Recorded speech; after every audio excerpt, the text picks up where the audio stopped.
రాష్ట్రపతి ద్రౌపది ముర్ము రాష్ట్రంలో పర్యటించారు. మేడ్చల్ జిల్లాలోని నల్సార్ లా యూనివర్సిటీ 21వ స్నాతకోత్సవంలో పాల్గొన్నారు. లా పూర్తి చేసుకున్న విద్యార్థులకు పట్టాలు అందజేశారు ద్రౌపది ముర్ము. ధనికులతో పోలిస్తే పేదలకు న్యాయం పొందలేకపోతున్నారన్నారు. ఈ విధానంలో మార్పు రావాలన్నారు ముర్ము. ప్రతి ఒక్కరికి సమానంగా న్యాయం జరగడం రాజ్యాంగం అందిస్తున్న హక్కు అని అన్నారు ప్రెసిడెంట్.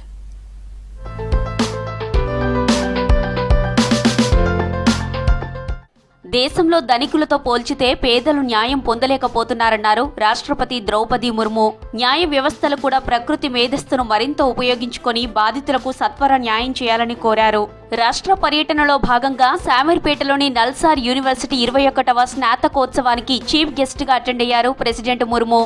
కార్యక్రమంలో governor Jishnu Dev Varma, CM Revanth Reddy, supreme court judge justice P S Narasimha, high court CJ, Nalsar varsity chancellor justice Alok Aradhe, vice chancellor Srikrishna దేవరావులు పాల్గొన్నారు. అట్టడుగు వర్గాలకు న్యాయం అందాలని ఆకాంక్షించారు రాష్ట్రపతి.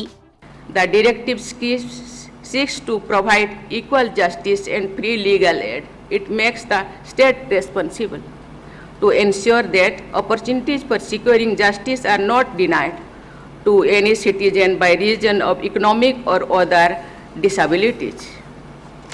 The vision statement of your institution also underlined a particular focus on social justice to the marginalized communities. లా పట్టాలు అందుకున్న వారందరూ రాజ్యాంగంలోని ప్రియంబెల్, ఫండమెంటల్ రైట్స్ కోసం పాటుపడాలన్నారు ప్రెసిడెంట్. లాయర్లందరూ నిజం కోసం నిలబడితేనే శక్తివంతంగా ఎదుగుతారన్నారు. పట్టాలు పొందిన వారిలో ఎక్కువగా మహిళలు ఉండడం సంతోషకరమైన విషయమన్నారు రాష్ట్రపతి. అనంతరం లా విద్యార్థులకు పట్టాలు అందజేశారు. I have observed that girl students have outnumbered boys as medal winners. Although the total number of girl students who received degrees today is a little less than that of the boys, I have seen this pattern across many institutions of higher education. This demonstrates that despite several limitations which they still have to face, our daughters are making us proud with their excellence. Nalsar varsity స్నాతకోత్సవం తర్వాత భారతీయ కళా మహోత్సవాన్ని ప్రారంభించారు రాష్ట్రపతి Draupadi Murmu.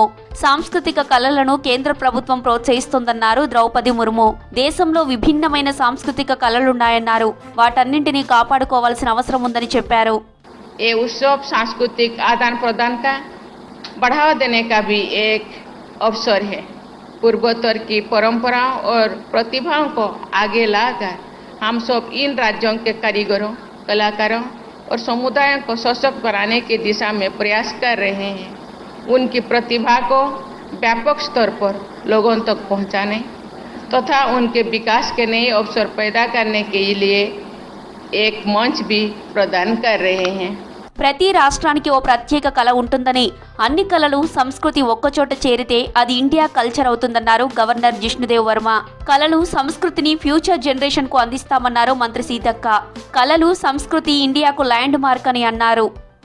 It is a great honor to stand before you today as we celebrate the rich cultural heritage of our northeastern region.